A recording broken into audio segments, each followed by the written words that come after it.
A continuación, la hueca política.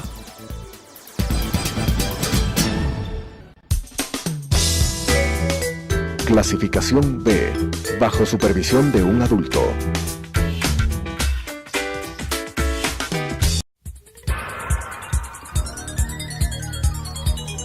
Las opiniones vertidas en este espacio por la producción y dirección del programa son de exclusiva responsabilidad de sus autores y de quienes intervienen en ellos.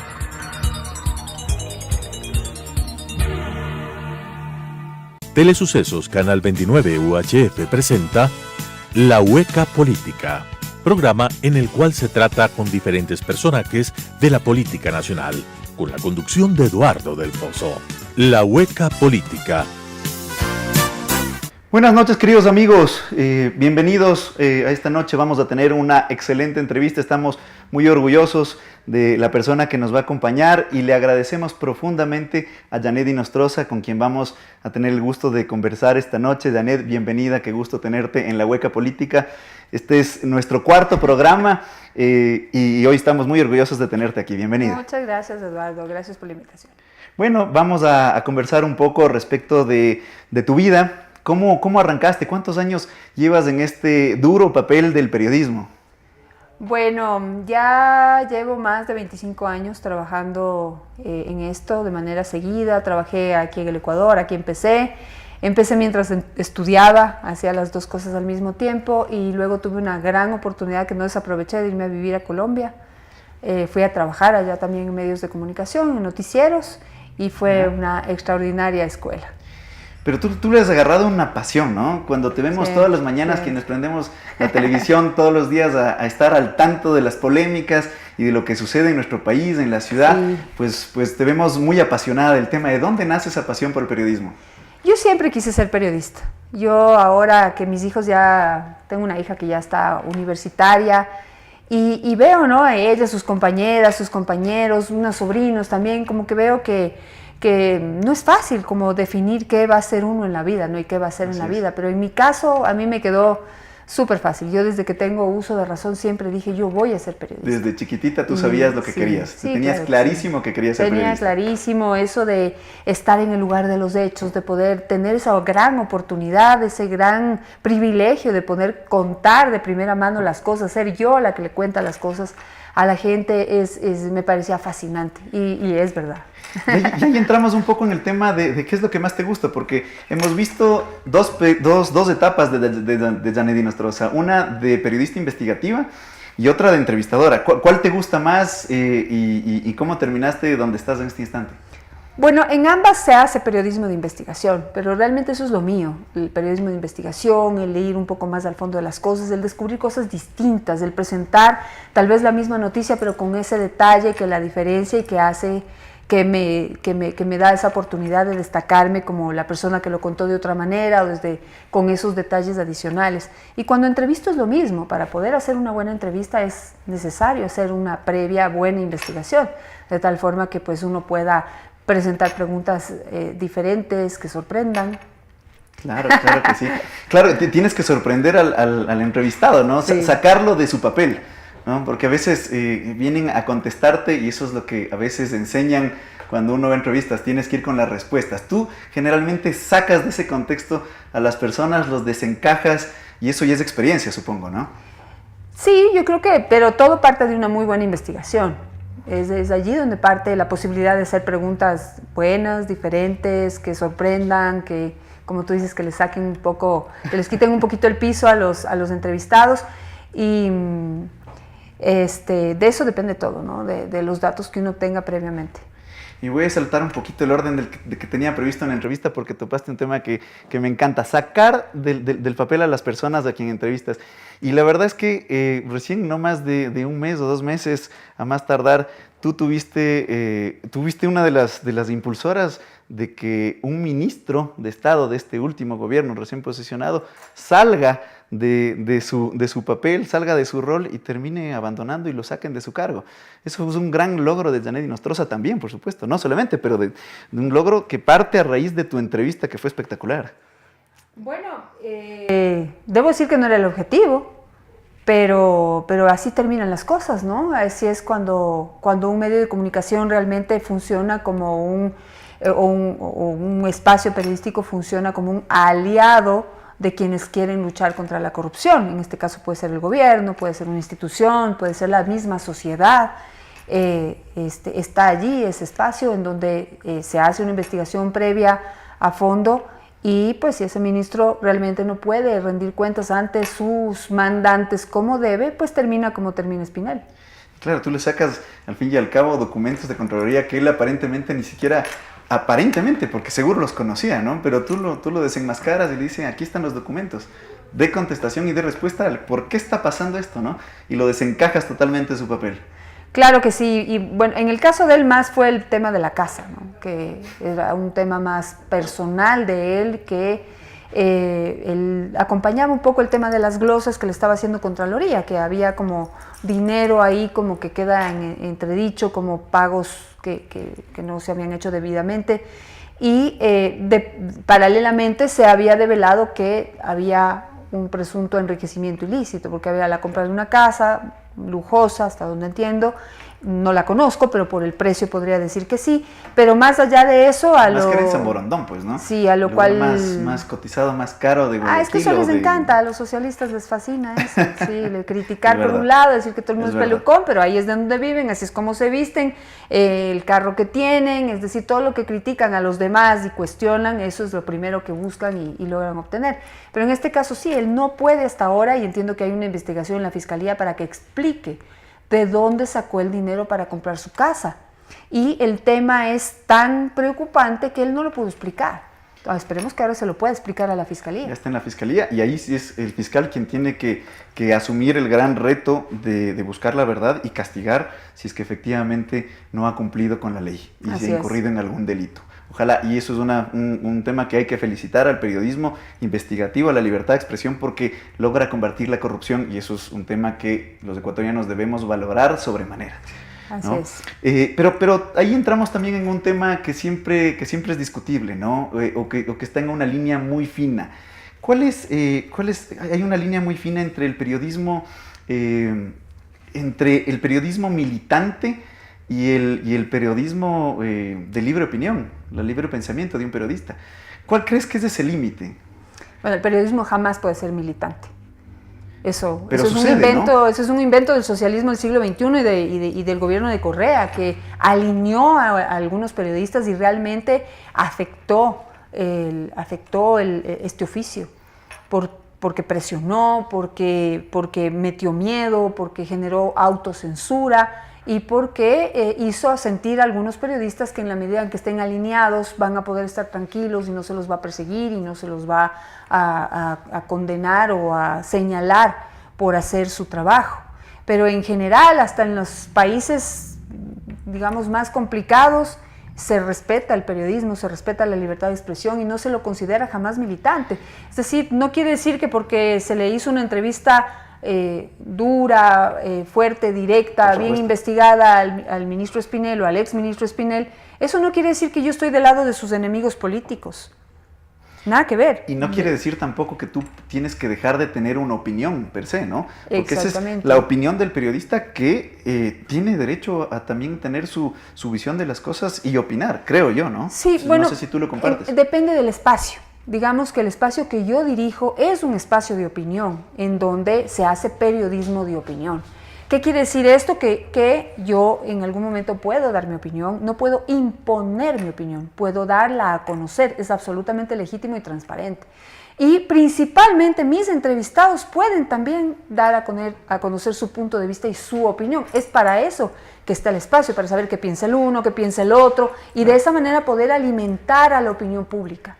Claro, pero debe haber momentos en donde chocas radicalmente con el entrevistado y se lo ve a veces, ¿no? Y ahí se genera un poco de riña y tal vez por eso dirán algunos que es que tú te conviertes en una opositora a determinadas cosas, pero creo que eso es parte del rol del periodista, ¿no? Bueno, es que ya depende. Yo soy absoluta y totalmente opositora a la corrupción y a la violación de derechos. Son dos cosas que están dentro de mí y que realmente eso a mí son dos cosas que yo siento que es mi deber combatir. Y lo hago frontalmente, lo hago diciendo lo que pienso, no lo escondo. Yo opino en mi programa de televisión, opino en mis redes sociales, de frente, con mi cara, con mi nombre. No me escondo. Y eso me parece que es parte de lo que digamos, el mundo de la opinión pública y en esa lógica, permite, ¿a quién se te ha hecho más difícil entrevistar? ¿Con quién has tenido más de este tipo de riñas?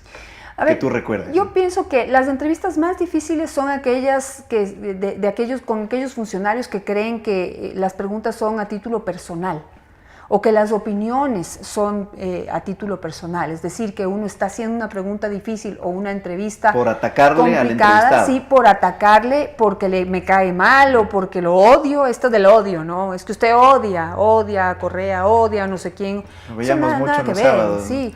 O sea, eso no tiene nada que ver, esto no es personal.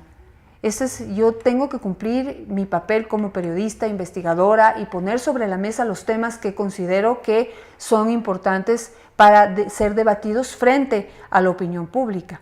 Y no hay nada personal. O sea, mucha gente me dice, oye, ¿y cuando terminas la entrevista qué pasa? ¿Sí? Bueno, aquellos que se lo toman a personal muchas veces se levantan y se van, pero pues siempre hay una palabra de despedida. Muchas gracias, hasta luego. Unos son más cordiales, otros se van un poco más enojados, pero no deja de haber esa palabra. Hay otros que les gusta terminar ellos la entrevista seguramente, ¿no? Sí, hay de todo, pero digamos que en lo particular nunca llevo nada al plano personal. Hay algunos que lo interpretan así y es una pena, pero no se trata de lo personal. En ese sentido muy minuciosa como periodista, ¿no? En tus expresiones, que es muy expresiva también, que va muy de la mano con lo que sientes, con el momento que estás entrevistando y el lenguaje corporal.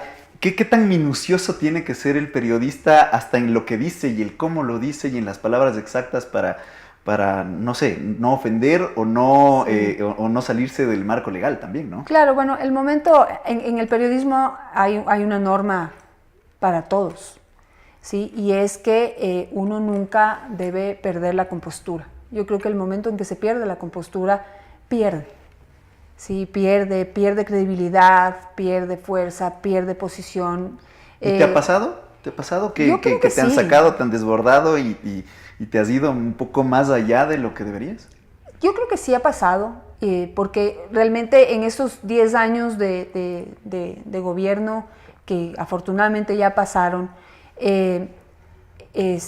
hubo también muchas estrategias y muchos ataques. Yo recuerdo clarísimo, por ejemplo, una entrevista con Galo Mora, cuando era algo en la presidencia, secretario de la presidencia, no sé, tantos cargos que ocuparon que ya no me acuerdo. Pero eran como reencauchados, ¿no? Sí, exactamente. Volvían digamos que todos al mismo trabajaba en la presidencia de la República y vino exclusivamente a sacarme de quicio. Esa era su misión, hacerme perder la compostura. Pero yo ya lo preví y traté de mantenerla. Y yo se lo dije al aire, si usted viene a atacarme a mí y trata de sacarme de casillas, no lo va a lograr. Pero sí, digamos que hubo momentos muy tensos que por la posición y el lenguaje, el nivel de ataque con el que venían algunos funcionarios, realmente era complicado manejarlos, fue complicado manejarlos. Con el tiempo fui cogiendo más experiencia. Claro. Y yo creo que también, como todos los ecuatorianos, sufrí también un proceso en el que este tipo de cosas ya entendí que eran parte del show, por decirlo así. Claro. Si ellos venían a un show pues había que tomar esa posición y no tomárselo a personal tampoco. Y a eso iba también un poco la entrevista, parte de la entrevista, a preguntarte cómo te fue estos años. ¿A ti te agredieron como periodista o tal vez lo atribuyes a un tema de ser una mujer periodista necesariamente? ¿Cómo le ves al tema? Hubo de todo. Yo creo que hubo de todo. Hubo ofensas a nivel periodístico, hubo ofensas, ataques, persecución a nivel personal, a nivel familiar. Vivimos, yo creo que momentos muy complicados, muy duros, de mucho nerviosismo, de mucho estrés, de mucho cansancio, de sentirse absolutamente desamparados y con miedo. Y también hubo ofensas a título de género, ¿no? O sea, la coloradita, Suelen atacarnos por sí, eso. Sí, sí, Yo también supe la que el ser pelucona, un montón digamos, de calificativos que lo querían hacer en forma peyorativa, pero esto de la coloradita yo creo que terminó siendo una forma hasta graciosa y cariñosa con la que mucha gente se refiere a mí. Pero llegó a extremos importantes, ¿no? Ya amenazas de muerte y que desembocaron, no sé si es que ese acto en particular, pero desembocaron a que tú abandones Teleamazonas, tu espacio en el medio de comunicación donde venido trabajando largo rato.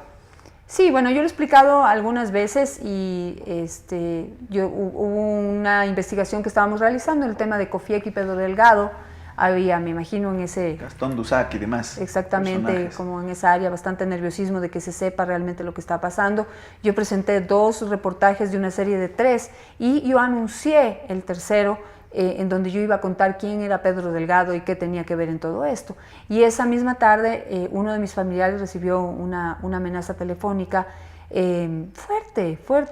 Hicieron una descripción casi al minuto de cuál era la rutina que tenía mi hijo, que en esa época tenía 4 años, 5 años, era un niño pequeño todavía.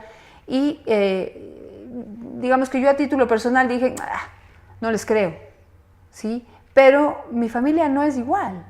Ellos no tienen por qué ser como yo, ni soportar lo que yo soy capaz de soportar, ni dejar de tener miedo al nivel que yo podía manejar ese sentimiento. O sea, tú lo asumías como una parte de tu trabajo, pero el tema de tu familia era totalmente aparte, ¿no? Totalmente distinto. Exactamente. O sea, en ese momento yo entendí que ellos no se merecían estar en esa situación, como vivir esa situación por lo que yo hacía y por mi trabajo. Y decidí que ellos están primero y darles la paz y la tranquilidad de que dejo el espacio porque eso ellos lo relacionaban con volver a recuperar la paz que siempre habían tenido. Increíble, ¿no? Increíble. Pero tú recibiste un respaldo importantísimo de ciudadanos, de periodistas que se ha sentido hasta el día de hoy. Y bueno, ¿cómo también recibiste, cómo también tomaste la decisión de regresar a la televisión después de semejantes cosas que nos estás contando? Bueno, porque esta es mi pasión, esto es como un vicio. Me encanta, amo mi trabajo, me levanto con mucho cariño, con mucho gusto, trasnocho un montón, yo duermo poco. Pero la investigación sí, de las entrevistas que vas a tener lo amerita, ¿no? Claro que sí, y yo lo hago en la noche. O sea, recopilo mucha información en el día, pero realmente en la noche es cuando me puedo sentar a revisar documentos, a organizar mi cuestionario, como confirmar o buscar información para despejar dudas que tenga sobre X y Y tema. A veces hablo por teléfono con gente que me puede ayudar, que me puede explicar cosas. ¿Y qué tan fácil es hacer este periodismo investigativo en el Ecuador hoy por hoy? Bueno, ahora ya se siente más tranquilidad, yo creo que hay mucho más acceso a información y sobre todo quienes tienen esa información a nivel de analistas, a nivel de instituciones, también se sienten en mayor libertad de poder explicar o entregar un documento, un respaldo, una investigación, una encuesta, lo cual ayuda muchísimo, ¿sí? Seguro. Porque digamos que existe una ley que nos obliga, lo cual es absolutamente básico, ¿sí?, a verificar y a confirmar la información, pero al mismo tiempo había un gobierno que no entregaba información, que la tenía secuestrada. Entonces casi que ellos impusieron una ley que era imposible de cumplir. Claro. Ahora, en cambio, yo siento que hay mucha más tranquilidad y mucha más apertura de todos los sectores, tanto del público como del privado, para poder acceder a esa información y la investigación se vuelve más fácil. Ahora yo te digo, la investigación de verdad, porque lo que hacemos mucho aquí es periodismo en profundidad. Una investigación de verdad, yo creo que sí se hace, pero los periodistas que lo hacen con mucho sacrificio, casi que poniendo de su propio bolsillo, lo cual no es real, no es justo. Y en un país que se dice democrático y que se dice libre, de libre expresión, debería haber un apoyo total por parte del sector público y el sector privado para tener grupos de periodistas que puedan hacer investigación, que les tome el tiempo que les tome y que necesitan el financiamiento necesario, porque el aporte que se hace es precisamente a la democracia, a la libertad de expresión, a la libertad y al derecho a la información. O sea, el aporte realmente es clave de la libertad de expresión y del periodismo investigativo de la libertad de expresión en un país que se dice ser democrático, por lo menos, ¿no? Es un pilar fundamental. Sin aquello, esto no funciona. Y ojalá en ese sentido, también en la ley de comunicación hay algunos proyectos que buscan derogarla o reformarla. Ojalá en estos años que han variado un poco las cosas, reciente nomás, pero ojalá se pueda derogar aquella ley de comunicación tan nefasta para la libertad de expresión, ¿no? Bueno, hay un mandato popular que dice que tiene que haber una ley de comunicación, ¿sí? Y yo estoy de acuerdo, puede haber una ley de comunicación, pero de lo que debemos preocuparnos es de que haya una ley de comunicación que realmente promueva la comunicación, que promueva y defienda la libertad, que eduque a la gente sobre los derechos que tiene frente a la libertad de expresión, al derecho a opinar. Y yo digo esto siempre, porque yo lo entendí a lo largo de todos estos años, porque desde el gobierno nos quisieron hacer creer que cuando uno opina, solo debe hacerlo correctamente. Y aquí hay una cosa, nadie es dueño de la verdad. No hay una sola verdad, hay distintas ópticas de una situación, de un asunto, y todas esas ópticas son respetables y merecen existir y merecen ser expuestas. Aunque a mí tu opinión me parezca equivocada, eso no me da derecho a prohibirte que la expreses. Eso sucedió en el gobierno anterior. Como no pensábamos igual que ellos, entonces, según ellos, estábamos equivocados. Y como estábamos equivocados, no teníamos derecho a opinar. Y eso promovía esta ley. Por eso teníamos un superintendente sancionador, limitador de la libertad de expresión. Y vendían al ciudadano como que quienes hacían libertad de expresión estaban haciendo una militancia política también, ¿no? O sea, te vendían como la parte contraria a lo que verdaderamente están haciendo ustedes. Pero cambiando un poco, avanzando un poquito en el tema, ¿cómo ves tú el futuro de la comunicación? ¿Cuáles son los grandes retos que tiene el periodismo investigativo, el periodismo en general en el Ecuador para seguir adelante y ya de una vez por todas dar la vuelta a la página a lo que pasó estos últimos 10 años? Bueno, recuperar espacio, yo creo que es el primer reto que tenemos que cumplir. Volver a ejercitarnos en esto de recopilar la información y ser absolutamente rigurosos en el estudio, en el análisis de esa información antes de que sea presentada al público, y ya te voy a decir por qué, porque ahora está ocurriendo algo muy peligroso, buscar esos espacios. Yo creo que ese es el reto más grande. La televisión o el periodismo en general en estos 10 años se deterioró tremendamente. La ley supuestamente promovía una buena televisión, una televisión educativa, una televisión proactiva, positiva, que aporta a la gente. Sí, y si vemos, ¿no?, lo que ha ocurrido, sí, en la exposición de motivos de los proyectos de ley decían todo eso. Si recuerdan las entrevistas con el señor Mauro Andino, que promovía mucho la ley, la Betty Carrillo también, pero en la práctica lo que hicieron fue acabar con la programación, con la televisión. Si antes existía por lo menos un sentimiento de responsabilidad de parte de los dueños de los medios en la necesidad de mantener espacios de investigación, de periodismo, educativos, ahora ya eso no existe. La televisión se deterioró totalmente, se llenó de telebasura en la mayor proporción. Yo respeto mucho y creo que, y defiendo mucho los espacios de entretenimiento. Tienen que haber. Lo que yo veo ahora es que estamos muy desequilibrados. Hay demasiado entretenimiento y poco espacio para la información, la educación, el análisis, la opinión. Creo que tenemos que ser un poco más equilibrados. Siempre va a haber más entretenimiento, porque eso es lo que busca la gente en la televisión. Pero si hacemos una combinación de espacios... Pero es necesario estar informado, claro que ¿no? sí, y no solamente es necesario estar informado, es necesario que los empresarios, que son los que ponen la publicidad, los dueños de los medios, que son los que pueden decidir frente a un espacio, el gobierno nacional, que es el que debe, el que más está obligado a promover la opinión, la libertad, la educación, defiendan que exista ese tipo de espacios dentro de un medio de comunicación. Claro, totalmente. Bueno, estamos entrando en la última parte y aquí más vale ya un tema medio personal que nos han pedido que te preguntemos. ¿A quién aspirarías a entrevistar en general, no necesariamente en el Ecuador, sino en el país, en el mundo entero? ¿A quién soñarías entrevistar y quién te falta entrevistar? Mira, hace rato que ya pasé esa etapa. de soñar con llegar a alguien para de esa manera de alguna manera brillar dentro del mundo periodístico. Yo hoy estoy en otra etapa. Yo realmente lo que quisiera es pasar a hacer otro tipo de periodismo y otro tipo de entrevistas y demostrarle a la gente que uno no necesita tener al lado al gran presidente de X país o de X institución o organización internacional, o a un gran artista, el más famoso del mundo, o un gran inventor, no sé. No se necesita grandes personajes para hacer buen periodismo. Se necesita hacer historias, tal vez. Buenas entrevistas y descubrir grandes historias, porque todas las personas tienen una gran historia detrás, pero no la reconocen, no la visibilizan. Y eso es súper importante, porque en la medida en que ayudemos a descubrir que cada uno tenemos una gran historia detrás, nos vamos a dar cuenta cuánto aportamos y cuánto más podemos aportar a que el mundo cambie. Perfecto. 2 últimas preguntitas para terminar. ¿Cuál es el futuro de Janet? Y tal vez un consejo a los periodistas que te están viendo, que están estudiando. ¿Qué consejos les das para que puedan desarrollar y seguir tu ejemplo brillante en el periodismo? Bueno, el futuro,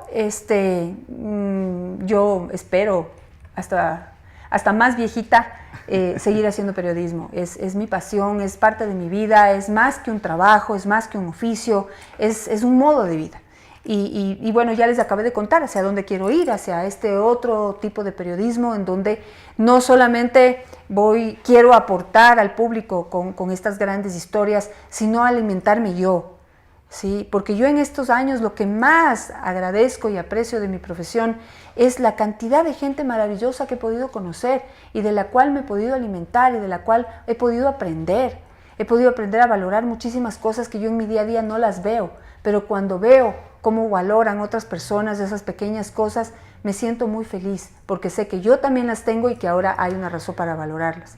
Felicitaciones, perdón que te corte, ya nos das enseñas, nos quedó cortísimo el tiempo, lamentablemente, se nos quedaron medio listado de preguntas todavía para contarles a los televidentes, pero tendremos otra oportunidad. Muchas gracias, mi estimada Janet, por estar aquí presente. Espero que hayan disfrutado este programa. Lo continuaremos y la próxima semana nos encontramos en La Hueca Política. Muchas gracias, Janet. Gracias, Eduardo. Y felicitaciones una vez más. Gracias, muy amable. Las opiniones vertidas en este espacio por la producción y dirección del programa son de exclusiva responsabilidad de sus autores y de quienes intervienen en ellos.